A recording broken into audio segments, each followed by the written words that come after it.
ঘণ্টাখানেকের হট্টমেলা নয়, আমার আপনার রায় নিয়ে খাপ পঞ্চায়েত নয়। সন্ধ্যে 7টা মানেই কড়া সত্যি কথা যা হজম করতে সময় লাগে। যুদ্ধ হোক বা দুর্নীতি, অপরাধ বা চিটিংবাজি, ঘুরিয়ে নাক দেখাই না আমি, যখন তখন রং বদলাই। আমি স্বর্ণালী, প্রশ্ন করি সোজাসুজি। মাস্কট স্পিন কন্ট্রোল ল্যাবের পরীক্ষায় এটি প্রমাণিত। কেয়াসেট অ্যালোপেক্স পেন্টা অ্যাক্টিভ নতুন চুল গজাতে সাহায্য করে, চুল পড়া বন্ধ করে। কেয়াসেট অ্যালোপেক্স পেন্টা অ্যাক্টিভ 10 হেয়ার ফল প্রবলেমের একমাত্র সলিউশন। নমস্কার, দেখছেন রিপাবলিক বাংলা। সোজাসুজি স্বর্ণালী নিয়ে আজ আপনাদের সঙ্গে রয়েছি আমি বিশাখা। এই 7টার সময় বসে, সকাল 7টা থেকে হোক, সকাল 6টা থেকে হোক, সারা দিন ধরে হোক, আপনারা যে উত্তরগুলো খুঁজছেন, এই স্টুডিওতে দাঁড়িয়ে আমিও আপনাদের সঙ্গে সেই উত্তরগুলোই খুঁজছি।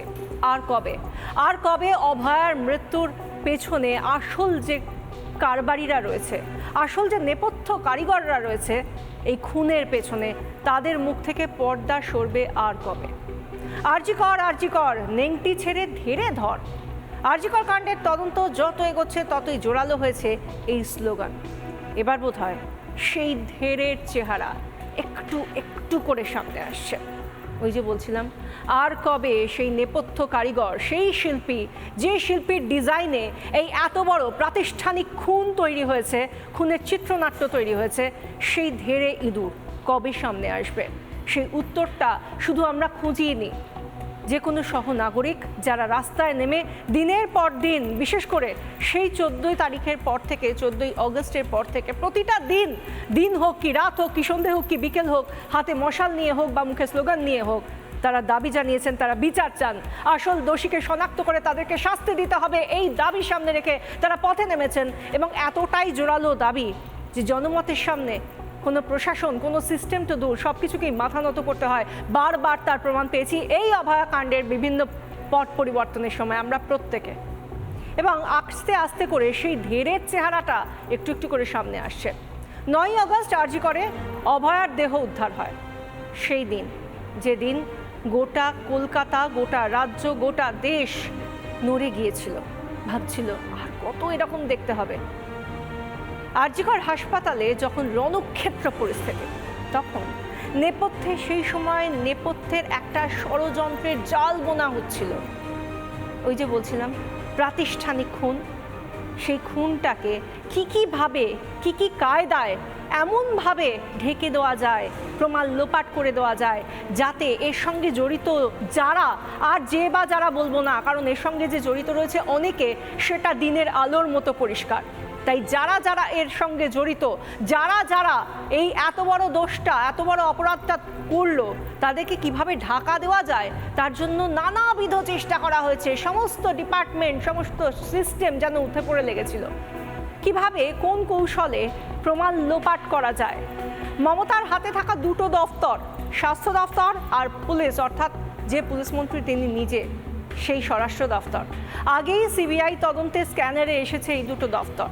এবং সেখানে ইতিমধ্যেই আমরা দেখেছি জুনিয়র চিকিৎসকদের যে দিনের পর দিন নাছোড় লড়াই, তাতে করে প্রশাসনকে, যে কিছুক্ষণ আগে বলছিলাম যে নত হতে হয়েছে, সেই ছবি আমরা দেখেছি সেই ছবি আংশিকভাবে নত হতে হয়েছে এবং সিস্টেমে কিছুটা হলেও বদল এসেছে, বিশেষ করে এই দুটো ডিপার্টমেন্টে, এই দুটো বিভাগে, পুলিশ এবং স্বাস্থ্য। এখনও সেখানেও ধেড়ে ইঁদুররা কি করছে সেগুলোও আমাদের প্রশ্ন। কিন্তু আসল ধেড়ে ইঁদুরটাকে, কার অঙ্গুলি হেলনে এত বড় একটা অপরাধ এভাবে ঢেকে দেওয়ার চেষ্টা করা হয়েছে, হচ্ছে এবং না জানি কতদিন ধরে হবে। এবার সামনে চলে এলো শাসক দলের যে প্রভাব, প্রত্যক্ষ প্রভাব, বারবার এতদিন ধরে যেগুলো মুখ ঢাকা দেওয়ার চেষ্টা করছিল, সেগুলো আস্তে আস্তে সেই পর্দাটা সরছে। শাসক দলের প্রত্যক্ষ যোগসূত্রে প্রমাণ লোপাটের অভিযোগ রয়েছে। তড়িঘড়ি দেহ বের করে ময়নাতদন্ত করা হয়, সে কথা প্রথম দিন থেকে বহু মানুষ বলে আসছেন। সব থেকে বড় কথা, অভয়ার পরিবার বলে এসেছে, কিন্তু কেউ সে কথায় যেন মূল্যই দিতে চাইছিল না। সেদিন পানিহাটি শ্মশানে উপস্থিত থেকে দেহ দাহের তদারকি কে করেছিলেন? মমতার ঘনিষ্ঠ বিধায়ক, পানিহাটির বিধায়ক নির্মল ঘোষ, যিনি আবার বিধানসভার মুখ্য সচেতকও বটে। আজ তাকে সিবিআই তলব করে। প্রায় 7 ঘন্টা সিজিও কমপ্লেক্সে জিজ্ঞাসাবাদও করা হয়েছে তাকে, কিন্তু কার নির্দেশে? কার নির্দেশে তিনি গেলেন শ্মশানে, কেন তার তদারকি করা দরকার হয়ে পড়লো, তিনি কি সমস্ত ক্ষেত্রেই তার বিধানসভা এলাকায় যা যা এই ধরনের মৃত্যু ঘটে সবার ক্ষেত্রেই কি তিনি শ্মশানে যান, সবার ক্ষেত্রেই কি তিনি এতটা পরিপাটিভাবে সমস্তটা দায়িত্ব সহকারে পালন করেন? আর তাকে যখন জিজ্ঞাসা করা হচ্ছে যে প্রশ্নগুলো তিনি মনে রেখেছেন যে তার উত্তর দিলে হয়তো কোথাও গিয়ে তিনি কিছুটা নিজেকে আড়াল করতে পারবেন, সেই কথাগুলোর উত্তর তিনি দেওয়ার চেষ্টা করছেন, বা কোনো ক্ষেত্রে তাকে প্রশ্ন করা হচ্ছে কিন্তু হচ্ছেও না, আবার তিনি কিন্তু তার মতো করে একটা উত্তর দিচ্ছেন, কিন্তু যখনই তাকে এমন কিছু সাধারণ প্রশ্ন করা হচ্ছে তিনি তাতে রেগে যাচ্ছেন। এবার আসি যে তার ভূমিকাটা ঠিক কী ছিল, কিসের জন্য তিনি সেদিন গিয়েছিলেন শ্মশানে সেই 9 তারিখ অভয়ার দেহ দাহর সময়। আর এই সব কিছুই কি অজানা ছিল মুখ্যমন্ত্রীর, যে মুখ্যমন্ত্রীর হাতে রয়েছে স্বাস্থ্য দফতর, যে মুখ্যমন্ত্রীর হাতে রয়েছে পুলিশ, যে মুখ্যমন্ত্রী সমস্ত কিছু নিজেই বলেন যে যখন তিনি ভোট চেয়েছেন তখনও বলেছেন সমস্তটাই, এবং তার দলেও বলা হয় যে বাকি সব যাই হোক না কেন তাদের দলে একটাই পোস্ট এবং সেটা মুখ্যমন্ত্রীর পোস্ট, মমতা বন্দ্যোপাধ্যায়ের পোস্ট। তাহলে মুখ্যমন্ত্রী কি সত্যি এই সমস্ত কিছুকে বলতে পারেন না আমি তো জানতাম না, আমার অজানা, আমি সত্যিই জানতাম না, আমি তো জানলে নিশ্চয়ই এরকম হতো না? আর যদি তিনি বলেনও আজকের দিনে দাঁড়িয়ে সেগুলো কি গ্রহণযোগ্য হয়? আপনি কেউ কি আমরা বিশ্বাস করতে পারবো? প্রশ্নটা উঠছে, প্রশ্নটা করছি, প্রত্যেক দিন করব।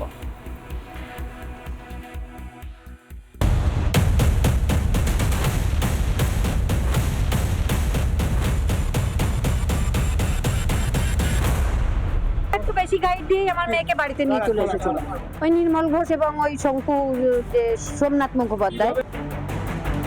অভয়া ধর্ষণ খুনে তথ্য প্রমাণ লোপাটে আরো স্পষ্ট হলো শাসক যোগ। পানিহাটির তৃণমূল বিধায়ক নির্মল ঘোষকে তলব করলো সিবিআই। এসব মিডিয়ার কথা আমাকে বলতে সিবিআই বারবার বলছে বাবা কেন তুমি তোমাকে তো বলে দিলাম কোথায় গেছিস, জবাব নয়। আমি বললাম আমাদের কিছু কথা ছিল সেটা বললাম, শ্মশানে গেছি যাইনি এটা তোমার সাবজেক্ট তো নয়। অভয়ার শেষকৃত্যের সময় শ্মশান ঘাটে উপস্থিত ছিলেন নির্মল। পরিবারের অভিযোগ ছিল তার নির্দেশেই দেহ বার করা হয়। গাইড দিয়ে আমার মেয়েকে বাড়িতে নিয়ে চলে এসেছিল ওই নির্মল ঘোষ এবং ওই শঙ্কু সোমনাথ মুখোপাধ্যায়। তথ্য প্রমাণ লোপাটে মমতার দপ্তর আগেই কাঠগড়ায় উঠেছে, এবার সরাসরি তার দলের দাপুটে বিধায়ক। কিন্তু কার নির্দেশে তড়িঘড়ি দেহদাহ? এবার তো সরাসরি দলের যোগ চলে এলো। আর কত অস্বীকার করবে শাসক দল তৃণমূল কংগ্রেস? সব থেকে বড় সিগনিফিকেন্ট যে প্রশ্ন এই মুহূর্তে, নির্মল ঘোষকে ওই দিনকে গোটা ঘটনার তদারকি করার দায়িত্ব কে দিয়েছিলেন? নিশ্চয়ই বিনীত গোয়েল দেননি, নিশ্চয়ই আলোচনার ওকে দেননি। নির্মল ঘোষকে ইনস্ট্রাকশন কে দিতে পারেন? এবার তো আস্তে আস্তে কান টানলে মাথা আসবে। তথ্য প্রমাণ লোপাট করতেই তড়িঘড়ি ময়না তদন্তের প্রক্রিয়া নিয়ে বিস্মিত শীর্ষ আদালত। বিরোধীদের অভিযোগ এই ঘটনার নেপথ্যে মুখ্যমন্ত্রী তথা পুলিশ মন্ত্রী। নির্মল ঘোষকে ধরলেই মমতা ব্যানার্জি এসে যাবে। সঞ্জীবকে পাঠিয়েছে নির্মল ঘোষ গেছে মমতা ব্যানার্জির কথায়। নির্মল ঘোষের মোবাইল ফোনটা শুধু নিয়ে নিন আর রিমান্ডে নিয়ে নিন নির্মল ঘোষকে ভালো করে আপ্যায়ন করুন, বলে দিবে মমতা ব্যানার্জি কতবার এই নির্মল, এই নান্টুদা কেন তুমি এখনো পড়াতে পারোনি? প্রশ্ন উঠছে কার নির্দেশে তড়িঘড়ি দেহদাহ? নির্মল ঘোষকে তদারকির দায়িত্ব কার? মুখ্য সচেতক স্ক্যানারে দায় এড়াতে পারেন মুখ্যমন্ত্রী, পুলিশ, স্বাস্থ্য দপ্তর, বিধায়ক কাঠগড়ায়? জানেন না মমতা তদন্তের আওতায় কি আনা উচিত নয় মুখ্যমন্ত্রীকে? কেন তিনি পদত্যাগ করবেন না?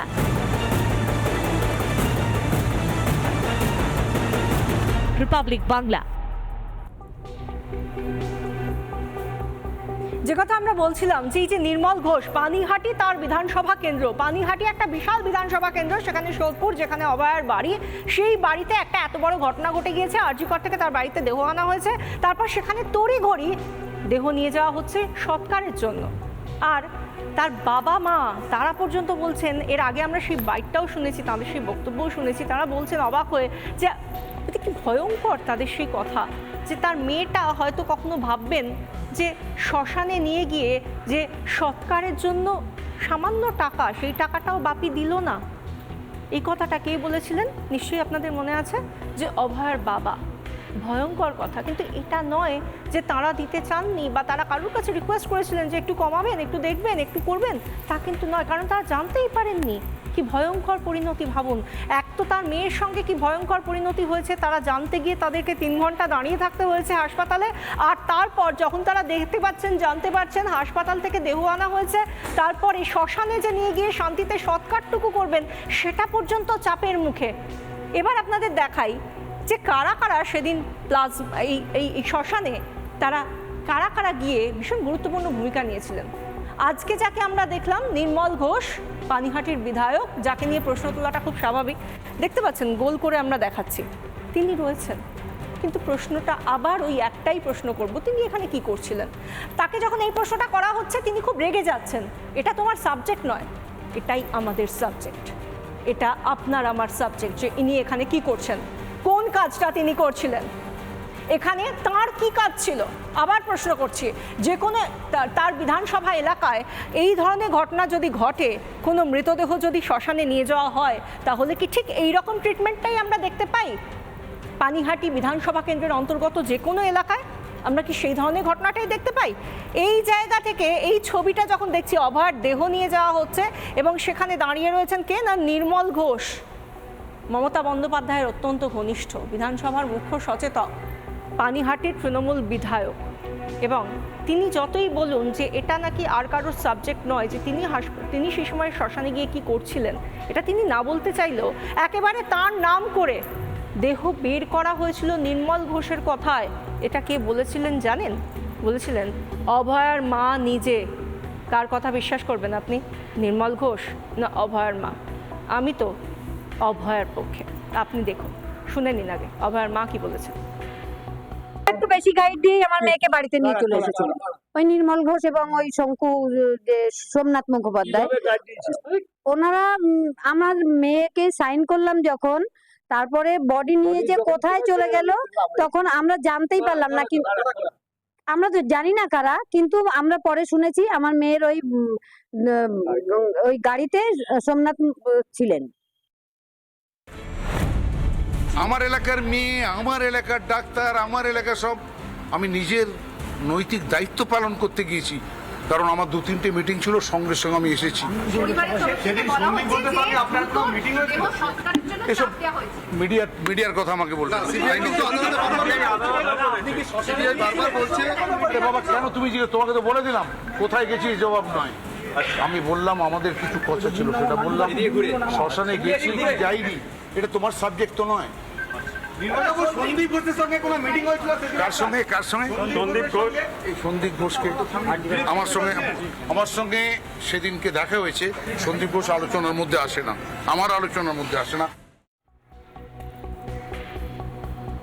একটার পর একটা প্রশ্ন, এবং আমি সবাই আমরা এই প্রশ্নগুলোরই উত্তর খুঁজি, প্রত্যেক দিন খুঁজি, প্রত্যেক মুহূর্তে খুঁজি। যতদিন না পর্যন্ত অভয়া বিচার পাবে ততদিন পর্যন্ত খুঁজবো। আমরা প্রত্যেকে নিজেদের প্রতি অঙ্গীকারবদ্ধ।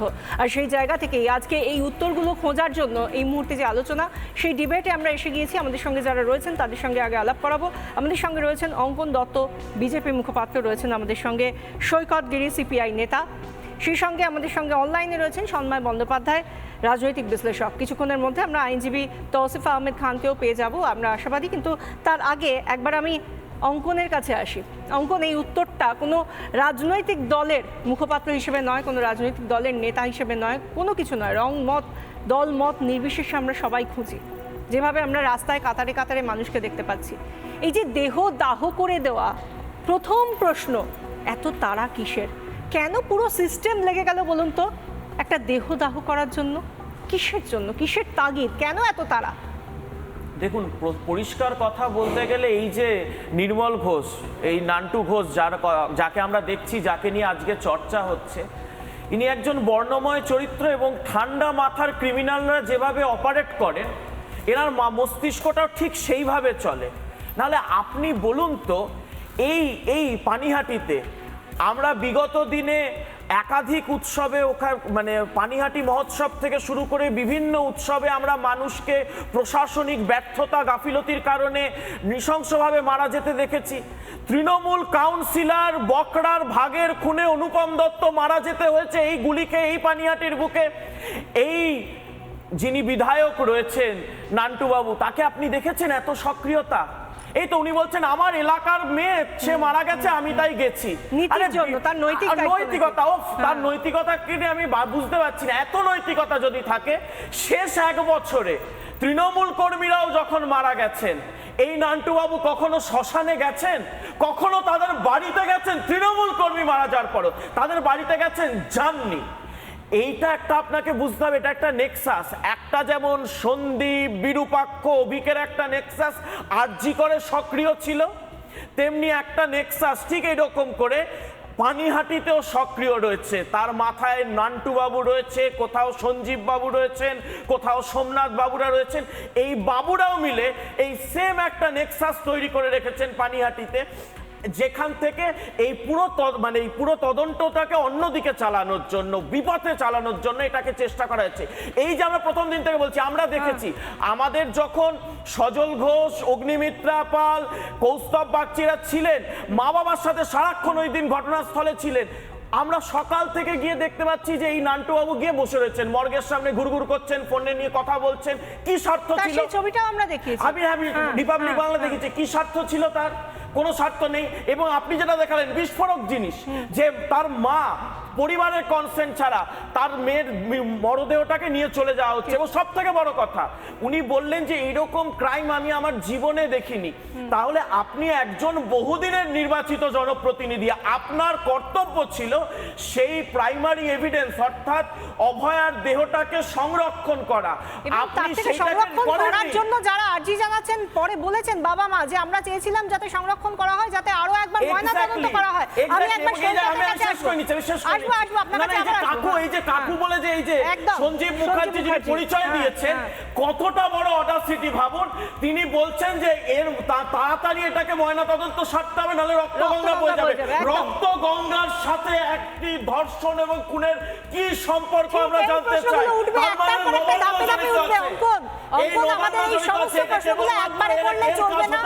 আমরা একটা একটা করে আসবো, কারণ অনেকগুলো জাল একসঙ্গে যেন মিলে রয়েছে, মিলে মিশে রয়েছে। আর সেই প্রাতিষ্ঠানিক দুর্নীতির চক্করে কি একটা সৎ মেয়ে, একজন অ্যাসপায়ারিং চিকিৎসক, যিনি ভবিষ্যতে অনেক বড় স্বপ্ন দেখাতে পারতেন, দেশের জন্য অনেক কাজে লাগতে পারতেন, তাকে বলি হতে হলো। সৈকতের কাছে আসবো। সৈকত, এই যে একটা নেক্সাসের কথা বলছেন, যেখানে একটা রাজনৈতিক নেক্সাস, যেখানে একটা প্রশাসনিক নেক্সাস, তার মধ্যে আবার জুড়ে যাচ্ছে পুলিশের নেক্সাস, তার মধ্যে জুড়ে এসে একটা জল কোথা থেকে এসে মিশছে আরজি করের অধ্যক্ষ এবং আরজি করের ওভারঅল দুর্নীতির নেক্সাস। সব কিছুর পেছনে আদতে কারণ না কারণ তো নির্দেশ আছে, যে নির্দেশে এই কাজটা হচ্ছে বা হয়েছে। দেখুন, পানিহাটির বিধায়ক পানিহাটির মানুষের প্রতি নৈতিক দায় থেকে সেদিন শ্মশানে গেছেন বলে আমরা কেউ মনে করি না। আমরা মনে করি তিনি নৈতিক দায়ভার বহন করেছেন। তার দলনেত্রী, এই রাজ্যের মাননীয় মুখ্যমন্ত্রী, পুলিশ মন্ত্রী, স্বাস্থ্যমন্ত্রী, তার কথা মতন তিনি ওখানে গেছেন। এবং আমি আপনাকে বলতে পারি, সেই দিন যখন শ্মশানে ডেড বডি পোড়ানো হয়, তখন প্রথমে মৃতার যে চিকিৎসক, তার সেখানে সই করেন 17 নম্বর ওয়ার্ডের কাউন্সিলর সঞ্জীব বাবু। আর একজন সেখানে উপস্থিত ছিলেন পুরো ঘটনাটার সময় প্রথম থেকে শেষ অবধি 34 নম্বর ওয়ার্ডের কাউন্সিলর সোমনাথ দে ওরফে শঙ্কু, যিনি হচ্ছেন দমদম লোকসভা কেন্দ্রের সাংসদ সৌগত বাবুর মুখ্য নির্বাচনী এজেন্ট ছিলেন।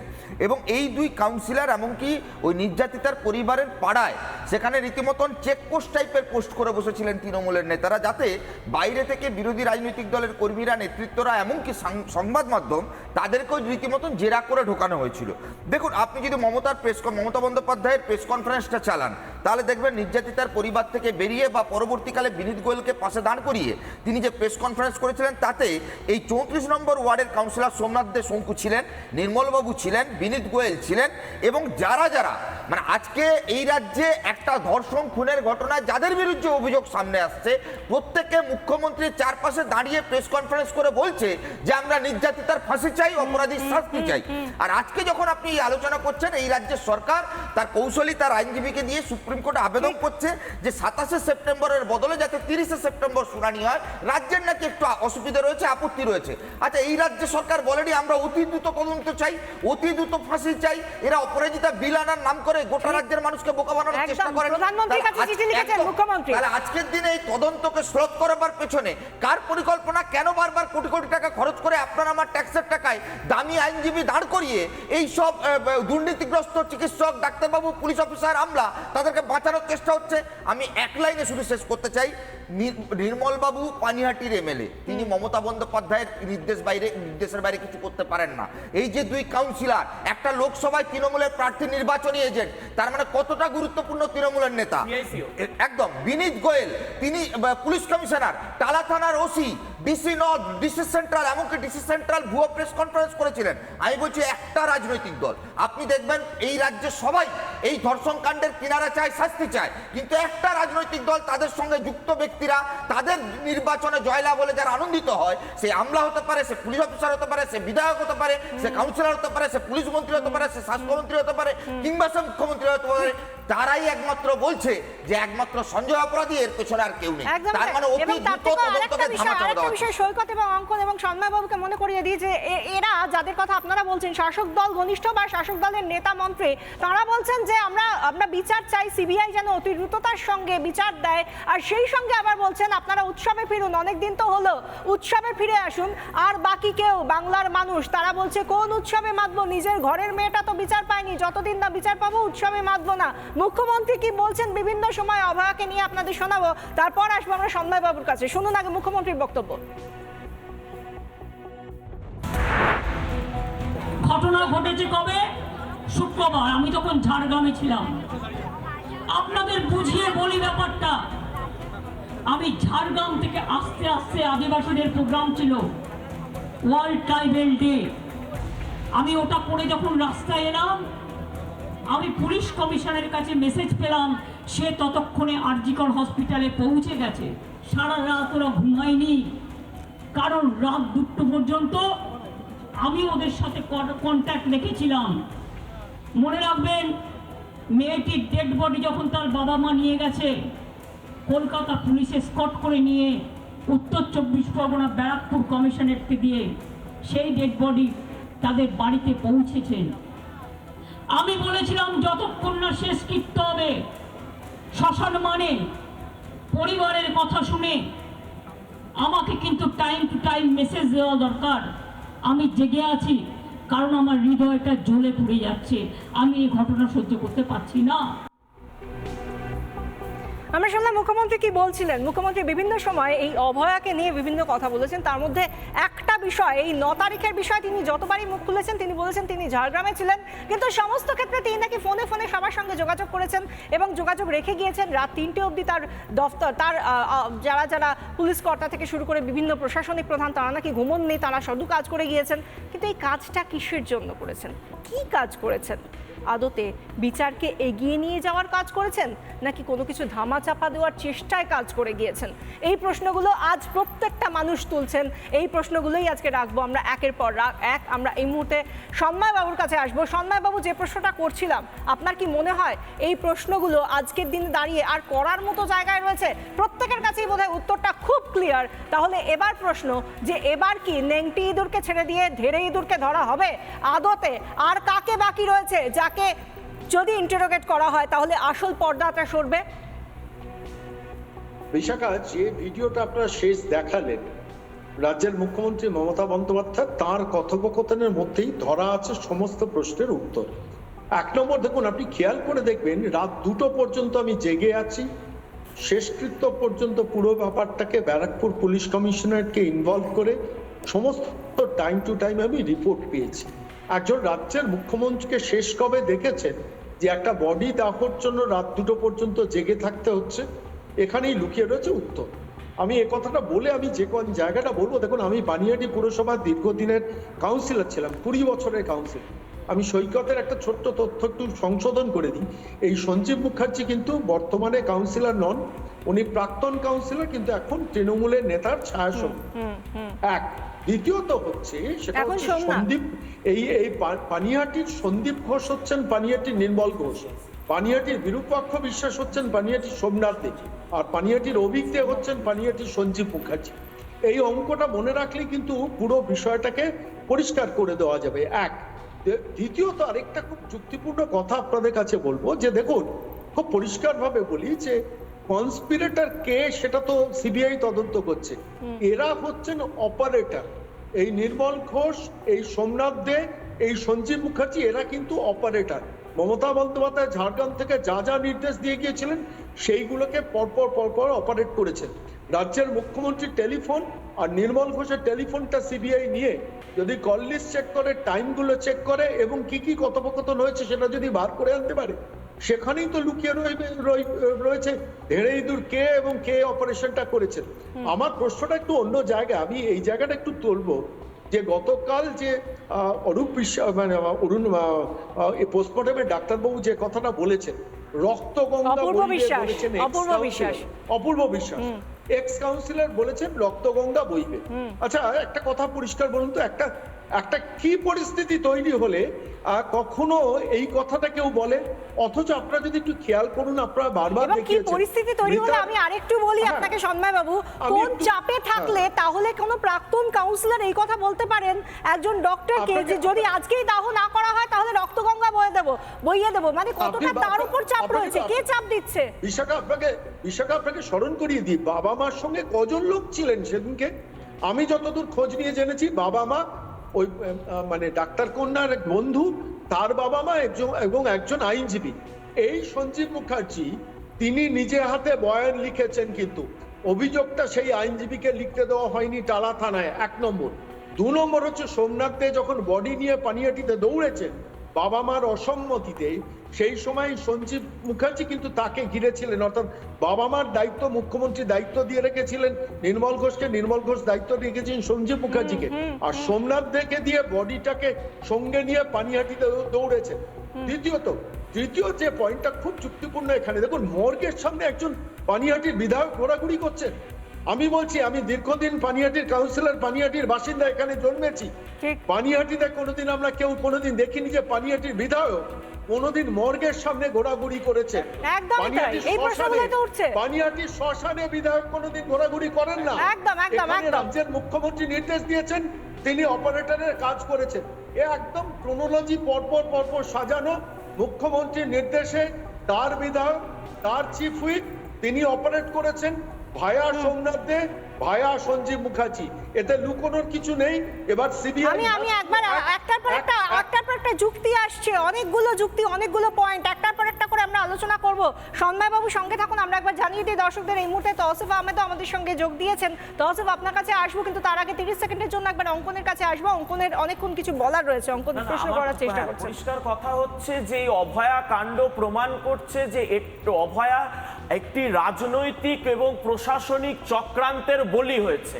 এর মধ্যে আপনি ভাবুন, মুখ্যমন্ত্রী এবং তার সরকারের বয়ান হচ্ছে 5টা থেকে একাধিক আইএস আইপিএস মানে এই কেসটাকে তদন্ত করতে নেমে পড়েছে, আর রাত 12:15টার সময় গিয়ে এফআইআর হচ্ছে। তার মানে একটা মানে প্রশাসনিক ভাবে সুচতুর এবং সুকৌশলে এই ঘটনাটাকে ধামাচাপা দেওয়ার চেষ্টা হচ্ছে। এবং এই যে বিধায়ক এখানে দাঁড়িয়ে ওইখানে মানে যারা ছিলেন তারা আমাদেরকে বলেছেন ওখানে হাত নেড়ে, দেখছেন ভিডিওটাতে আপনি যে হাত নেড়ে বলছে তাড়াতাড়ি পুড়িয়ে দাও, তাড়াতাড়ি পুড়িয়ে দাও, তাড়াতাড়ি পুড়ানো হবে কেন? এবং অপূর্ব বিশ্বাসের নিজের বক্তব্য রয়েছে, তার গলায় একদম আমাদেরকে সে কথা বলেছেন তিনি। আমরা একবার তৌসিফের কাছে আসবো। তৌসিফ, আমরা দেখতে পেলাম কি যে একদিকে পুরো প্রশাসন নেমে পড়লো তাড়াতাড়ি করে যাতে দেহটাকে সৎকার করা যায়, অন্যদিকে অভয়ার বাবা বিভিন্ন সময় আমরা শুনিয়েছি দর্শকদের যে তারা বলছেন যে একদিকে টালা থানায় তারা রয়েছেন, 1 ঘন্টা ধরে সেখানে রয়েছেন, বাড়িতে ফিরে এসে দেখছেন 300 থেকে 400 পুলিশ তার বাড়ির বাইরে দাঁড়িয়ে রয়েছে। তাদের আর কোনো কিছু করার ছিল না, শুধু তাদের চাপের মুখে নথি স্বীকার করতে হয়েছে যে তারা কি করবেন। মাত্র 2টো মানুষ আর পুরো প্রশাসন তাদের সামনে দাঁড়িয়ে বলছে দেহ দাহ করো। এটার পেছনে কার নির্দেশ থাকতে পারে বলে মনে হয়? দেখুন, অভয়া রেপ অ্যান্ড মার্ডার কেস একটা খুবই সেন্সিটিভ কেস, আর এখানে আমাদেরকে খুব সাবধানভাবে কথাগুলো বলতে হবে। আমি দেখছিলাম যে আমার আগে প্যানেলিস্টরা বলছিলেন, রাজনৈতিক কথা বলছিলেন, আর একজন বলছিলেন যে সিসিটিভিটা চেক করা হোক, কল রেকর্ডটা চেক করা হোক। উনি এটা অ্যাজিউম করে নিয়েছেন যে সিবিআই সিসিটিভি আর কল রেকর্ডটা চেক করছে না, তাই উনি এখানে টিভিতে বসে একটা সাজেশন দিচ্ছেন। আমি ওনাকে অনুরোধ করব যে আপনি পুরো আপনি যতটুকু চাইছেন যে কি ইনভেস্টিগেশন করার দরকার, আপনি লিখে একটা চিঠি পাঠিয়ে দিন সিবিআই কে। আর আমি অনুরোধ করবো সিবিআই কে যে প্লিজ যতগুলো পয়েন্টস আপনি যদি সিবিআই এখনো ইনভেস্টিগেট না করে থাকে আপনি কাইন্ডলি ওটা ইনভেস্টিগেট করুন। কেন আমরা সবাই চাইছি এই মিস্ট্রিটা শেষ হয়ে যাক। প্রথম মিস্ট্রিটা যে এটা একজন রেপ করে মার্ডার করেছে না এখানে আরো অন্য কোনো লোক ইনভলভ আছে, এটা কি গ্যাং? আচ্ছা আচ্ছা, আপনাকে একটা কথা একটু আপনাকেই জিজ্ঞাসা করছি তৌসিফ, আপনি বলছেন যে রাজনীতির কথা বলা হচ্ছে, যেখানে রাজনীতি যুক্ত হয়ে যায়, যেখানে শাসক দলের যে প্রশাসন চালানো সেই বিষয়টাই উঠে আসে, পুরো প্রশাসন শাসক দল আরজি করের একটা লবি পুরোটা যখন উঠে আসছে তখন আপনি বলবেন যে রাজনীতির কথা হবে না? এটা কি হতে পারে? না না, আইপিএল নিয়ে আমরা রাজনীতির কথা না না না, ডেড বডির উপরে রাজনীতি করাটা আমি মানি যে এটা ঠিক নয়। যদি এই ঘটনাটা নিয়ে কেউ আচ্ছা ঠিক আছে, আপনাকে এক লাইনের প্রশ্ন করছি, নির্মল ঘোষ কি করছিলেন শ্মশানে? নির্মল ঘোষ শ্মশানে কি করছিলেন? পানিহাটি কাউন্সিলর, পানিহাটির বিধায়ক নির্মল ঘোষ কি করছিলেন? না, উনি কি ডাক্তার? এত বড় ঘটনা, এটা এত বড় ঘটনা ঘটেছে, আপনি জানেন যে যখনই বডি ডিসকভার হলো মর্নিং এ হসপিটালে, তখন থেকেই কিন্তু প্রোটেস্ট আরম্ভ হয়ে গেছিল ক্যাম্পাসের ভিতরে। তার সাথে বিধায়কের কি সম্পর্ক? বেড়েছে। আর তার সাথে বিধায়কের কি সম্পর্ক? আরজি করে প্রোটেস্ট হচ্ছে আর পানিহাটির বিধায়ক ছুটে যাচ্ছে। রোডে পানিহাটির বিধায়ক কি আরজি করের অ্যাডমিনিস্ট্রেটর নাকি? না, রাস্তায় যে এত লোক যে নেমেছে, এটা সেদিন 9 তারিখে নামেনি, এটা কি অদ্ভুত কথা। আমরা সেই দিনের ঘটনাটা নিয়ে বলছি। একটা হিউম্যানিটেরিয়ান আসলে এত এখানে বিশাখা দেবী এত প্রশ্ন করছেন, আমি বললাম বিশাখা দেবী নিজেই দেখিয়ে দিয়েছেন, নিজেই যে প্রশ্নটা করছেন যে কার নির্দেশ, আরে নির্দেশ তো দেখাই যাচ্ছে। আমি ফোনে টাইম টু টাইম কন্ট্যাক্ট করেছি, নির্দেশটা কোথা থেকে আসছে সেটা বোঝা যাচ্ছে। আমার সিবিআই এর কাছে অনুরোধ যেন এরপর এই কেসটাকে যদি সলভ করতে হয় মুখ্যমন্ত্রীকে অবিলম্বে জেরার অন্তর্ভুক্ত করা হোক, কারণ মুখ্যমন্ত্রী প্রত্যক্ষ নির্দেশের কথা মুখ্যমন্ত্রী নিজের মুখে স্বীকার করছেন। এবং যখন একটা চেন দেখছি যে প্রশাসনিক এবং রাজনৈতিক মদতে একটা চেন কাজ করেছে, যে চেনটা প্রমাণ লোপাট ইস্যুটাকে ডাইভার্ট করার চেষ্টা করেছেন, এবং সেই চেনের মাথাটা আজকে দিনের আলোর মতো পরিষ্কার যে মুখ্যমন্ত্রী নির্দেশ মানতে চান না, তৌসিফরা দেখতে চান না। কেন দেখতে চান না এটাই সবার প্রশ্ন। কেন দেখতে চান না? হাতে বাঁচানোর জন্য তৌসিফ থেকে শুরু করে মুখ্যমন্ত্রী থেকে শুরু করে বিধায়ক থেকে শুরু করে কাউন্সিলর, কাকে বাঁচানোর চেষ্টা করছেন, কি বাঁচানোর চেষ্টা করছেন? এবং সেই জায়গা থেকে অপূর্ব বিশ্বাস, যিনি চিকিৎসক, যিনি ময়নাতদন্তের সময় ছিলেন, অভয়ার ময়নাতদন্তের সময় ছিলেন, তাকে যখন প্রশ্ন করা হচ্ছেন তিনি চাঞ্চল্যকর অভিযোগ করছেন। তিনি বলছেন যে তাকে বলা হয়েছিল যদি সেই দিনের মধ্যেই সৎকার না করা হয় তাহলে নাকি রক্তগঙ্গা বইয়ে দেবেন। এবং একথা কে বলেছিলেন? তার অভিযোগ, কথা বলেছিলেন নিজেকে অভয়ার কাকা বলে পরিচয় দেওয়া প্রাক্তন কাউন্সিলর সঞ্জীব মুখোপাধ্যায়। তিনি নাকি এই কথা বলেছিলেন। কিন্তু আবার সেই প্রশ্নটাই করছি, তিনি যে একথা বললেন, তিনি তো এলাকায় একজন সমাজের খুব সাধারণ মানুষ বা সমাজকে উপকার করে থাকেন এরকম একজন মানুষ হিসেবে নিজেকে বলছেন। তাহলে তার উপর কে নির্দেশ দিল যে রক্তগঙ্গা বইয়ে দিতে হবে যদি আজকেই দাহ কাজ না হয়? এই নির্দেশটা কে দিল? দেখুন। করার জন্য মেয়ের কাকা পরিচয় একজন ছিল, যে বলেছিল ওই দিনকে পোস্টমর্টম না হলে রক্তগঙ্গা বইয়ে দেবে। প্রমাণ লোপাট করতে তড়িঘড়ি ময়না তদন্ত, দিনের আলোর মতো স্পষ্ট হচ্ছে এই অভিযোগ। আড়ালে কলকাঠি কার? আরজিকর কাণ্ডে এবার বিস্ফোরক ফরেনসিক মেডিসিনের প্রফেসর অপূর্ব বিশ্বাস। করার জন্য মেয়ের কাকা পরিচয় একজন ছিল, যে বলেছিল ওই দিনকে পোস্টমর্টম না হলে রক্তগঙ্গা বইয়ে দেবে। বাড়ির লোককে বলেছিল তাড়াতাড়ি করতে, পেপার আসার জন্য দেরি হচ্ছে না, একটু দেরি হয়েছিল। বাড়ির লোক থেকে প্রেসার করা হয়েছিল ওই দিন বিএম না হলে রক্তগঙ্গা বইয়ে যাবে। এক্স কাউন্সিলর বলে একজন কেউ ছিলেন, নাম বলতে পারবো না। কে এই প্রাক্তন কাউন্সিলর? রক্তগঙ্গার হুমকি দিলেন কেন? বিরোধী দলনেতার অভিযোগ, এক ব্যক্তি ময়না তদন্ত দ্রুত করার জন্য চাপ দেয়, ময়না তদন্ত না হলে রক্তগঙ্গা বইয়ে দেওয়ার হুমকি দেওয়া হয়। নির্যাতিতার কাকা বলে চাপ দেয় ওই ব্যক্তি প্রাক্তন কাউন্সিলর সঞ্জীব মুখার্জি, প্রাক্তন সিপিএম কাউন্সিলর, পরে টিএমসিতে যোগ দেন। নির্মল ঘোষের ঘনিষ্ঠ ছিলেন সঞ্জীব মুখার্জি, আত্মীয় না হয়েও শ্মশানের নথিতে স্বাক্ষর সঞ্জীবের, নথি স্বাক্ষর রয়েছে সোমনাথ দেরও। পানিহাটির আরো এক প্রাক্তন টিএমসির কাউন্সিলর এই সোমনাথ। নিয়ম ভেঙে সন্ধে 6টার পর ময়নাতদন্ত। শীর্ষ আদালতে এই নিয়ে প্রশ্নের মুখে পড়েছে রাজ্য। প্রশ্ন উঠছে, সূর্যাস্তের পর কেন সন্ধে 6:10 ময়নাতদন্ত? ধর্ষণ খুনের মামলায় রাতে ময়নাতদন্ত নয়, সরকারি নির্দেশিকায় স্পষ্ট উল্লেখ রয়েছে। 2021-এর নির্দেশ অনুসারে সূর্যাস্তের পর ময়নাতদন্ত হতে পারে, কিন্তু ধর্ষণ বা খুনের মামলায় নয়। পরের দিন সকালে ফের কেন ময়নাতদন্ত হলো না? কেন তড়িঘড়ি সূর্যাস্তের পর ময়নাতদন্ত? 1 ঘন্টাতেই কিভাবে শেষ ময়নাতদন্ত প্রক্রিয়া? প্রশ্ন উঠছে, কেন এই হুমকি? কার নির্দেশে এই হুমকি? ময়নাতদন্তে হুমকি জানতেন না মুখ্যমন্ত্রী?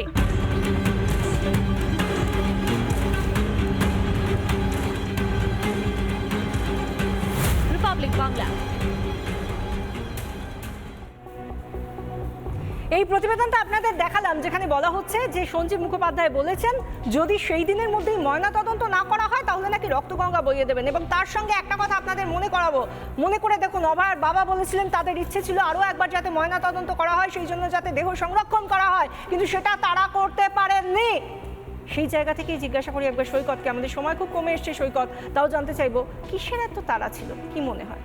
তারা ছিল একটা দুর্নীতি, একটা জঘন্য ঘটনা। তৃণমূলের মমতা বন্দ্যোপাধ্যায়ের কালীঘাটের ঘনিষ্ঠ চিকিৎসক সিন্ডিকেট, উত্তরবঙ্গ লবি, কোডাঙ্কোট আর্জি করে দীর্ঘদিন ধরে যে শবদেহের সঙ্গে একের পর এক কেলেঙ্কারির অভিযোগ সামনে আসছে, জাল ওষুধের কেলেঙ্কারির অভিযোগ, এবং যার কাটমানি সম্ভবত স্বাস্থ্য ভবনের আমলারা একদম প্রশাসনিক শীর্ষস্তর অব্দি পৌঁছে দিতেন। এই সমস্তটাকে ধামাচাপা দেওয়ার জন্যই এত তাড়াহুড়ো। দেখুন, বাংলার সব বুঝে গেছে জনতা যে সব জানতো মমতা, না হলে চিকিৎসকরা মুখের ওপর চা ফিরিয়ে আনতো না, চা খাওয়ার অফার মুখের ওপর ছুঁড়ে ফেলে দিয়ে এসছে। কোটি কোটি মা বোনেরা রাস্তায় নেমে বলছে যে সরকারের পদত্যাগ চাই, সরকারের বিরুদ্ধে এই আন্দোলন গড়ে উঠেছে। আমি বলছি, একজন ডাক্তার যে আরএমও এমডি পাস করেনি, সে এত বড় পদে রয়েছে, সে টিএমসিপির নেতা। অভিযোগের তালিকা দেখুন, কাদের বিরুদ্ধে অভিযোগ, কারা কারা ওই দিন সকালবেলা উপস্থিত ছিল, প্রত্যেককে তৃণমূল শাসক দল ঘনিষ্ঠ। তাই আমি আপনাদের অনুরোধ করবো, দয়া করে আপনারা বলবেন না যে সরকার ধামাচাপা দেওয়ার চেষ্টা করছে কিংবা মমতা ধামাচাপা দেওয়ার চেষ্টা করছে। এই ধামাচাপা দেওয়ার কারবারিরা একটাই দল করে, তার নাম তৃণমূল কংগ্রেস। একদিকে তৃণমূল ধর্ষকদের আড়াল করার টিম, সরকার পুলিশ প্রশাসন, উল্টো দিকে বিচারের দাবিতে নাগরিক সমাজ। আপনার পয়েন্ট একদম পরিষ্কার। সন্ময় বাবুর কাছে আসবো। সন্ময় বাবু, এই যে এত বড় একটা দুর্নীতি, এত বড় একটা, আমরা একবার এই মুহূর্তে অপূর্ব বিশ্বাস, তিনি বেরিয়ে এসেছেন সিজিও কমপ্লেক্স থেকে, কি বলছেন শুনুন। অপূর্ব বিশ্বাস,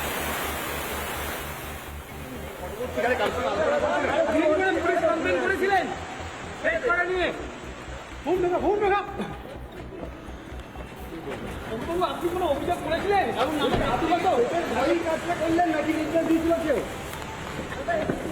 কে সেই কাউন্সিলর বলবেন? কে ছিল সেই কাউন্সিলর? সেই এক্স কাউন্সিলর কে ছিল? হাতে লাগবে কিন্তু চাপ, বলবে না, ছেড়ে দাও। হাতে লাগবে কিন্তু চাপ, গেট বন্ধ করে রাখবে। আরে হাতে দরজাটা দেবে না, ঘুমাচ্ছে তো। ছেড়ে দাও, বলছি না, প্লিজ বলছি বলুন।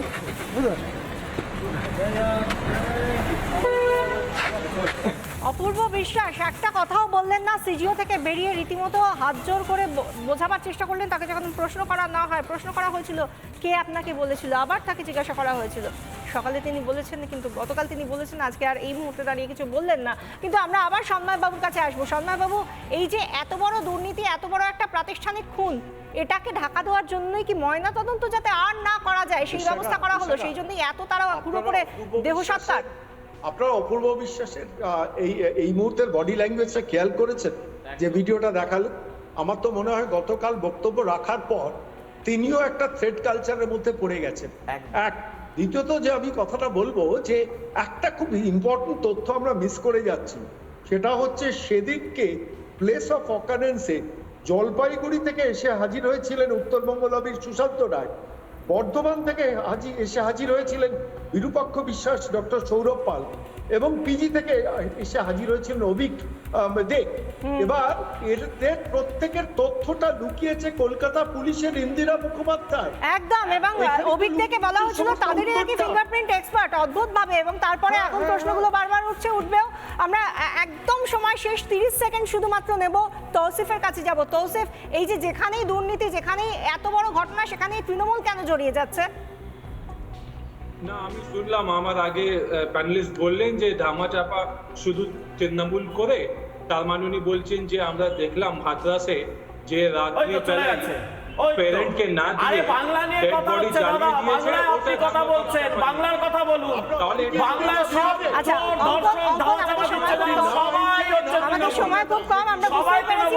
ঠিক আছে, ধন্যবাদ প্রত্যেককে, ধন্যবাদ। আমাদের এখানেই সোজাসুজি স্বর্ণালীর ডিবেট এখানেই শেষ করতে হবে।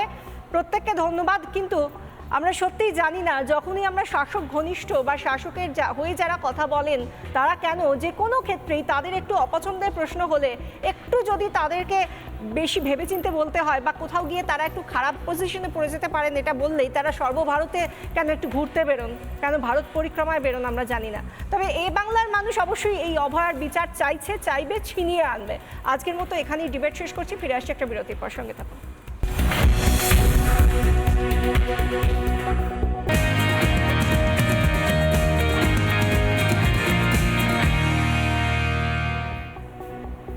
রিপাবলিক বাংলা জ্যাকলি ওয়ার্ল্ড স্টুডিও থেকে এতক্ষণ দেখছিলেন সোজাসুজি স্বর্ণালী। দেখতে থাকুন রিপাবলিক বাংলা।